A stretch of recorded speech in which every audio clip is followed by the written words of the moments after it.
The title of this thing.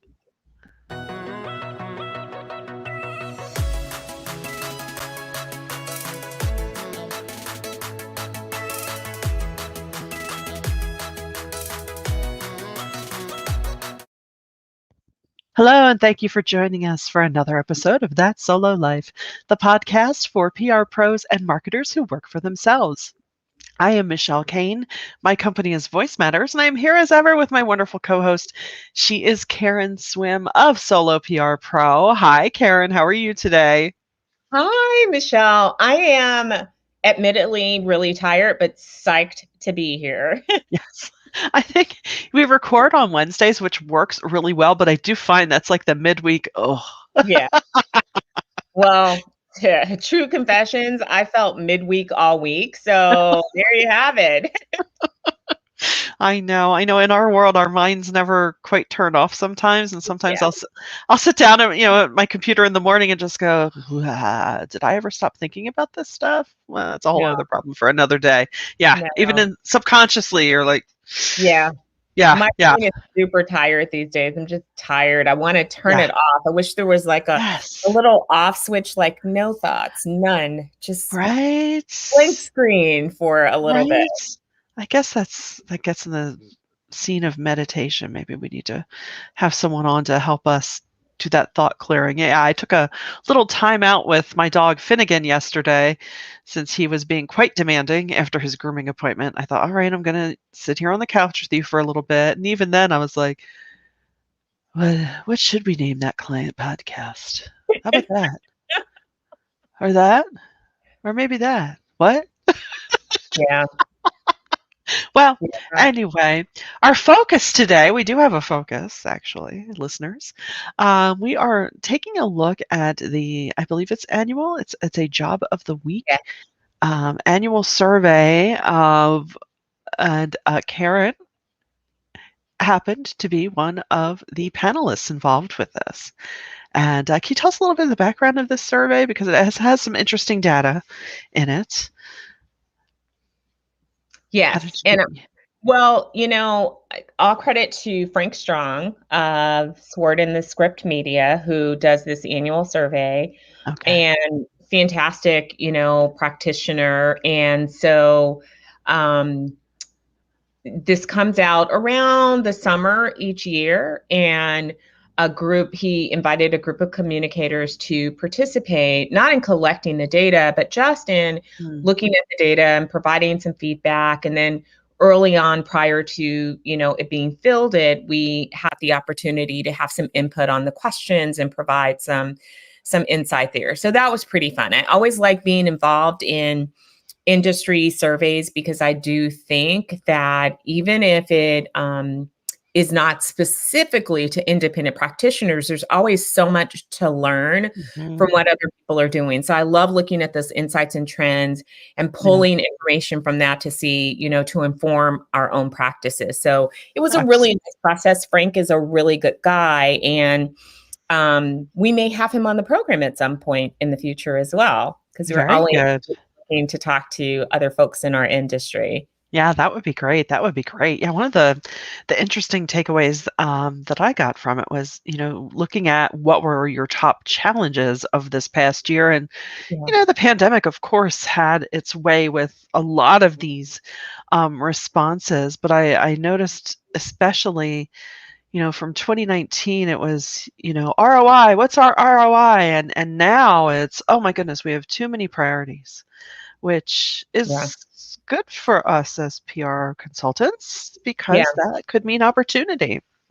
Yeah, that was one of the things that really caught my interest about the survey as well. And I can say from working with enterprises on different initiatives that I see this happening. And so if we think about the past year, we had COVID, which really became almost like its own sub department. It Yeah, was so consuming in our yeah, world.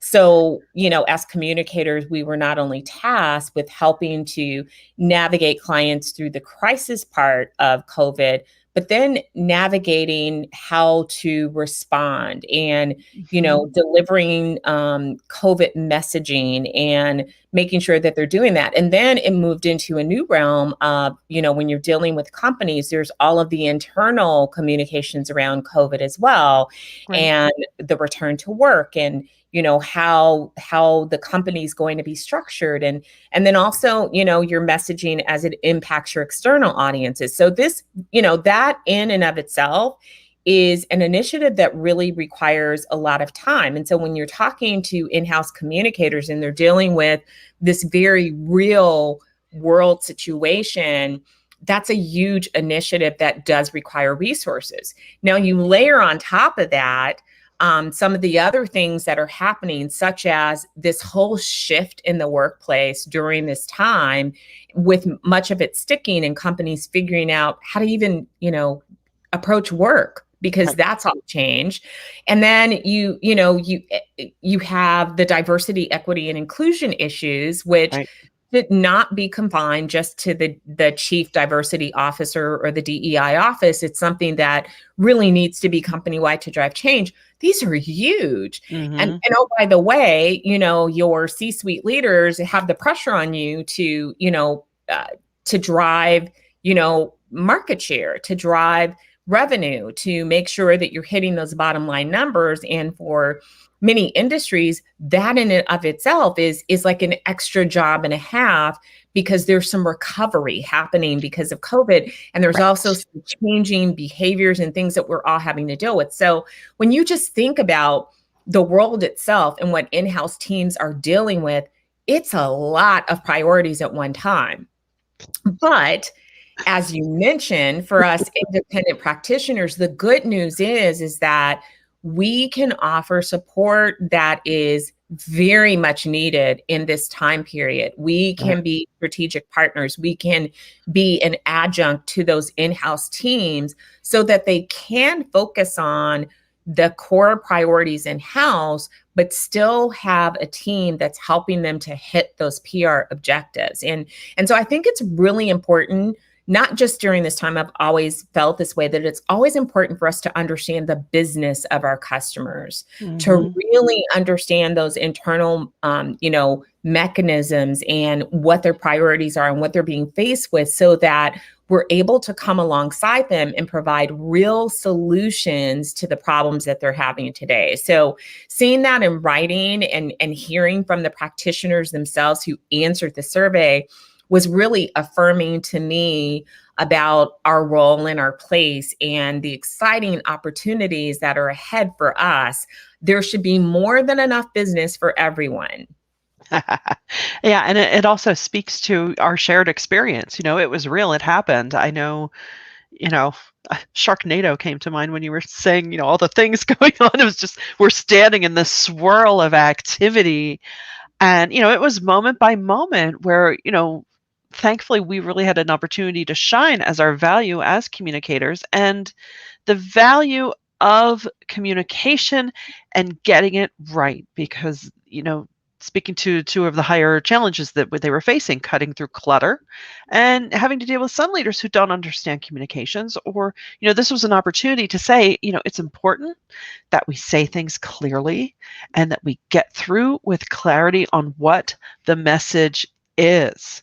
um, because I, we know what it was like. Everything was going on. We didn't know what was up. And, at the same time, we're all business owners. They're business owners. Everyone's applying. Do I apply for PPP? Do I go for SBA? What do I do? ABC? Oh, I still have to run my actual business, but maybe in much more creative ways. Oh, and we're trying to stay safe. So, I remember whenever I was on the receiving end of a clear communication from an organization trying to still communicate with me, whether it be, for help or for buying the product, it Yeah. was like, it was like a life preserver coming my way of, okay, I know I can hold on to that piece of information and that is correct. And, I think all of us as practitioners should reflect on that and, really just kind of be proud of our profession, which, we talk about this so often. It can be like, oh, my high school kid can write that sentence, but really it's more about the strategy and letting our clients know, our prospects know that we don't just think about, you know, the few lines we're pushing on your behalf. We're Yeah. thinking about you and the health of your company, and Yeah. that's we want you to succeed. So, yeah, Well, that was interesting. it's funny when you said that, I've had my own set of frustrations this week. But one of the things that, I'm always, because we talk about this as, independent, business people running our own PR shops, is that sometimes you can feel that there is, you go to a conference and if it's geared to in-house people, you feel like there's a disconnect and there's nothing Right. there for you. But the one thing that connects us all, whether you are employed or work for an agency or work for yourself, is the job itself and the work that we're called to do. Yeah. And it always feels good to know that you're not alone. The Yes. issues that we all face are the issues that we all face. And our profession is so often maligned when things go wrong, unfair, Right? um, unsung when things go exactly as they're supposed to. And we always seem to fight this uphill battle with some of the things that you just discussed. Removing the clutter, trying to tell the right story. And as communicators, we know what to say and what to do and how to communicate, but so often you're fighting that internal battle. I said this week that it can be, I think, one of the most difficult things in our jobs, not the most, but one of the challenges that we face is really helping companies to understand the need to be plain spoken and to Mhm. really tell a story. If you say the fractionalization of the multiplication of the, no one's going to remember that. You may sound like an insider to those who are inside the enterprise, to other C-suite executives, but Right. it's not the kind of thing that even you as an executive would pull for a quote that guides, leads, and inspires to put on social media. And Right. not that social media is the measuring stick, but I do think that some of the usefulness of social is that it can show you like what people grab onto, what holds their attention. And even if Right. we think about ourselves, even though we're often not our own audience, what are the kind of things that you remember? Do you remember things that are just, one long sentence of corporate jargon? Or do you remember when they made it human and personal and real and spoke to you and something just stood out when they shared a story? You can remember the story. And if we could just get enterprises to do that. And again, as communicators, we know, but our battle is so often with the C-suite being so disconnected from that, and Yeah. I think understanding it on one level but not able to make that leap and not allowing us to make that leap for them. And that, that happens to all of us, and I think that we can hold hands and have our moment like, oh my god. Yeah, it's funny when you talk about clarity and lack of jargon and insider, speak. It just the people that popped into my mind were, some of my favorite, Pennsylvania conference for women speakers. People that were, business focused that I never heard of before and who could have gone that route, but they Yeah. didn't. And, they were able to reach an entire room of, you know, variety of backgrounds and professions. And so, yeah, it's like, don't be afraid. It's not necessarily dumbing it down. It's just make it make sense, as the kids say today.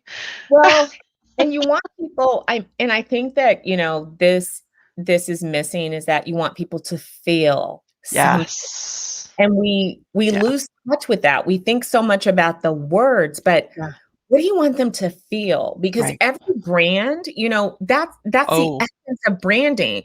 You yep. want them to feel something. You want to Yeah. evoke something when they see your Right. logo, when they see your Yeah. name. What feeling does that evoke? Now, that feeling can be confidence, it can be trust, but then you need to communicate that. And you communicate that by connecting with human beings. Hmm. And that just falls by the wayside. So, Yeah. that survey just, once again highlighted that this continues to be a struggle for all of us, regardless of, how we work or, again, whether it's in-house agency or on our own, that we're all in this together. We And are. it's continuing to be a fight. So, speaking of a continued fight, a couple of the other areas which I'm going to put together because they kind of live on a similar seesaw, media relations, and whether it makes sense to do some paid placements over earned. As we know, media relations is becoming more and more difficult.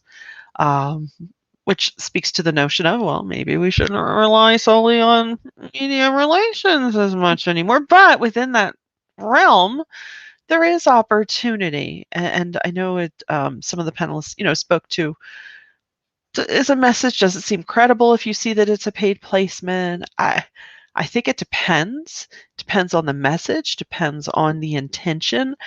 I know for some of my clients in the professional services realm, it makes sense in a way because it's guaranteed to be picked up because it's paid placement, and it's a great way, like you said, to tell a story, to establish your thought leadership. Here, we know what we're doing, and here's how we're being helpful. But that doesn't mean that it works that way every time. Sometimes you've seen paid placements where you just go, ew. Here's the thing, and I'm going to speak to all communicators.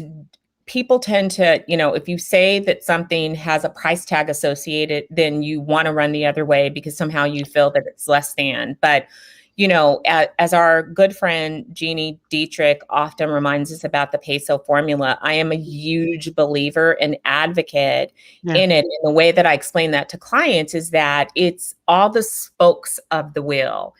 And could you leverage one or two spokes? Yeah. But yeah, when you leverage them all together, you have a complete wheel that rolls along a little more smoothly because you're leveraging all of those pieces together. You're using all of the components. I personally, yes, I'm a PR person. Yes, I do earn media. And I actually am one of those silly people that love it. However, I do not love engagements that rely heavily on that one spoke of the wheel. I think it's a right, huge mistake and a missed opportunity.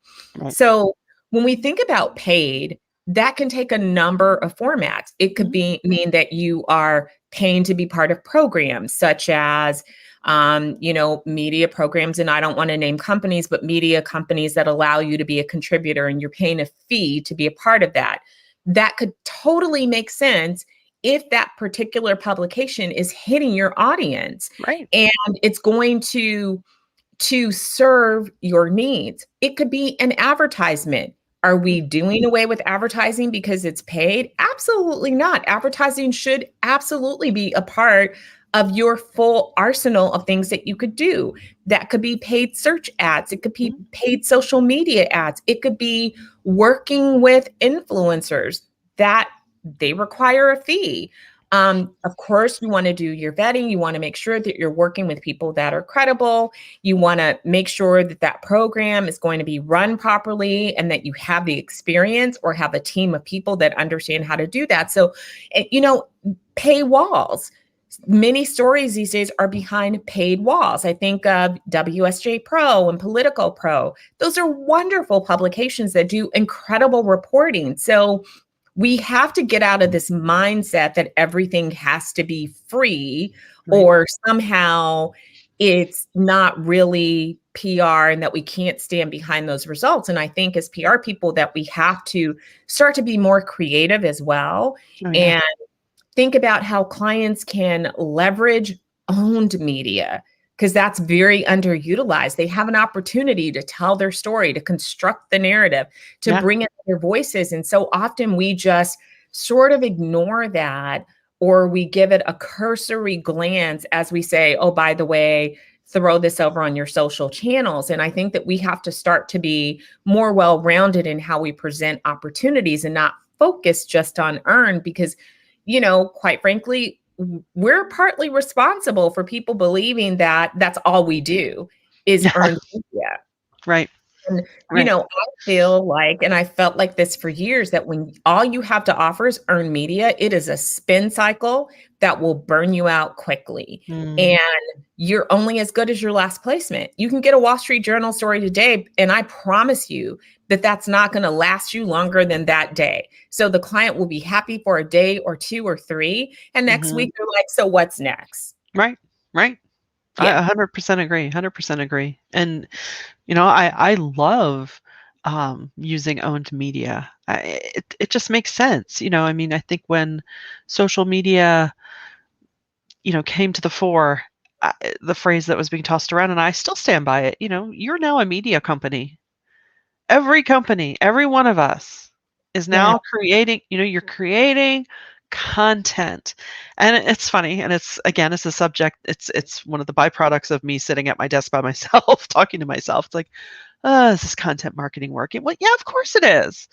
Yeah. Your clients have it's educating people. It's all about breaking down that know, like, and trust barrier. All right, get to know me. We had so much fun actually this spring. This is really not heavy duty owned media, but just think of things if it's appropriate for your organization that have public facing people. We did a whole fun thing on a spring training theme. And, each employee's headshot was turned into a custom baseball card. And we just asked them, a few silly questions, favorite ballpark food, favorite player. But, and yeah, it's great content. Now people, have a feel for the place. And, oh, this place, though, they don't mind having fun. Oh, okay. I get it. But, then that goes for everywhere from there into a deep dive on, I know the pandemic was a great opportunity for owned media. Help us get Yeah. through this and so on so many fronts. And it's still not too late. If companies out there are listening, it's not too late to start saying, all right, have you applied for forgiveness yet for your loan? Have you done this? Have you done that? How can shore yourself up so that the next time something like this hits, blah, blah, blah, blah, blah. The ideas are endless. The So, ideas are endless and working within your areas of expertise. And I think that, I always go back to something that many of us tout is that be strategic. mhm, And Chip said it well, is that we're not selling tactics, we're selling results. And I right. think, when we talk about having a seat at the C-suite at the table, that means that we have to really take that role of trusted advisor of counsel very seriously. Mhm, And that means thinking strategically, thinking big picture, and offering more than just the tactics. I mean, right. I do feel that in the day to day, sometimes people get so weighted down and we're so like mired in just doing the work Yeah, that we don't lift our heads and really rise above it all and say, you know what? Here's another way. Let's think about this. Let's see how this aligns with the organizational goals. You're trying to do this over here. Why don't we bring those things together? And let's formulate a strategy that leverages all the things that we're doing. And I know that we're all smart enough to do that.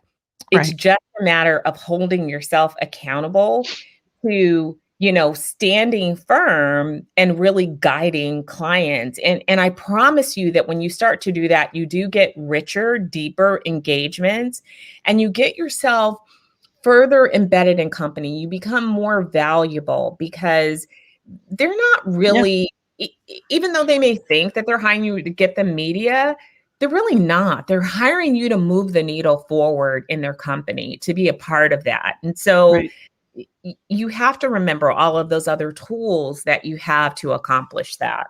right, right. So what And else, that I'm sorry, what Wow. else No, no, it's outside fine. I was of gonna your say that focus? also is a good segue into one of the other key items of note in this survey was measurement. Yeah, we could talk for a million years on measurement, right? Uh-oh. Don't hit the pause button, everyone. It's okay. It's not going to be scary. Because, well, I mean, we always say that you should determine your measurable goals at the beginning, even if that's growing your Facebook page by 10 likes in a month. It can be as simple as that. And these things can be measured.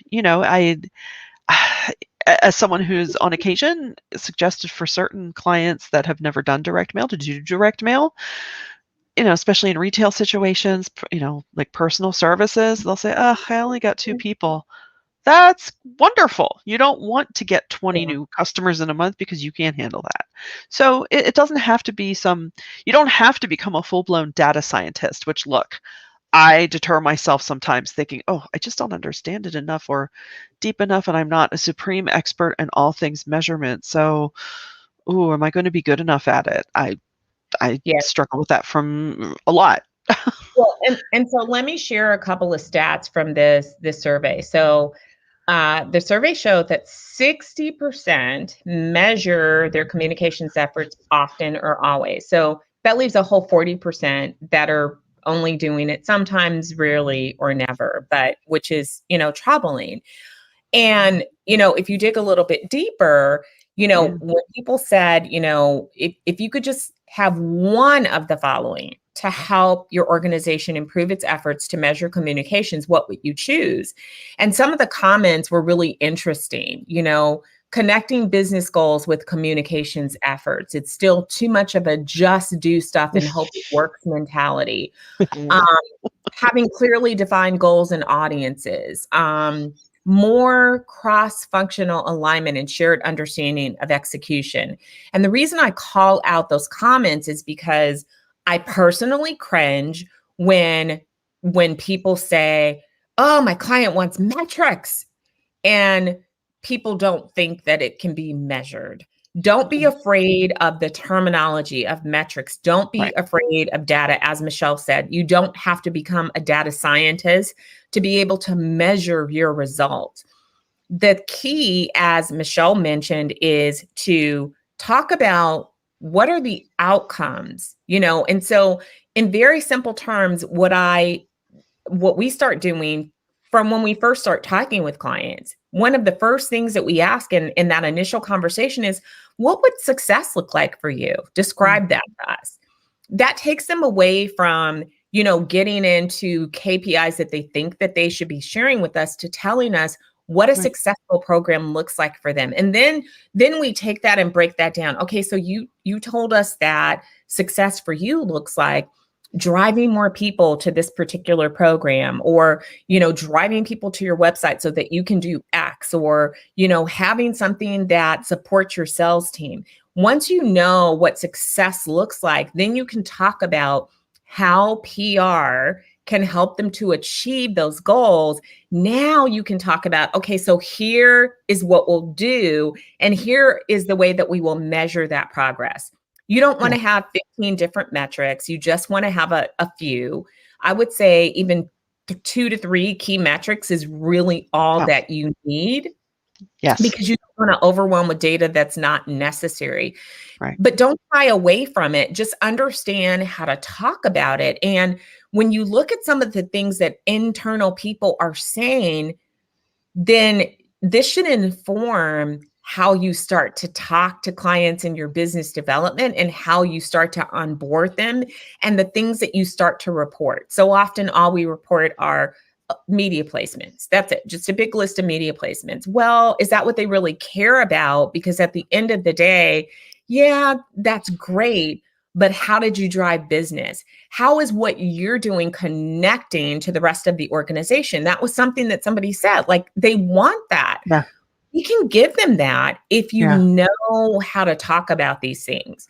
We've had presentations from Lisa Gerber and Jill Van Nostrand on Google Analytics. Google Analytics can be your best friend in PR if you simply ask for access to the data. Then you Yeah. can line things up. There's tools like Ask the Audience that once you have access to analytics, you can load that in to ask the audience to understand how your earned media is driving results to your client website. So, don't be afraid of this. And I think that we should be the ones that are proactive in telling clients that not only do we get results, but that we measure them. That's what people want to hear. And so, if you're uncomfortable with this, learn. It's time to learn now. No more excuses. Get your act together and learn how to speak the language and do it. Yes, you can measure PR results. Yeah. Yes, you can connect it to the business goals. Yes, you absolutely can. Yeah. If you're a solo PR pro member and you're like, I'm so afraid of this, I have no idea, ask in the group. Yeah. Start to get knowledge about it. Read some of the presentations. Go read everything that Katie Payne has ever written. She is the measurement queen. She knows so much about this topic. There are so many voices in the industry. Go and get familiar with the standard of measurement. There's just enough resources and tools out there that can help you to be able to have these conversations. Yep, absolutely. And we are so glad that you joined us today for this conversation. We are going to include a link to this survey in our show notes. And we know your time is precious, so we do thank you for spending it with us. And until next time, thanks for joining us on That Solo Life.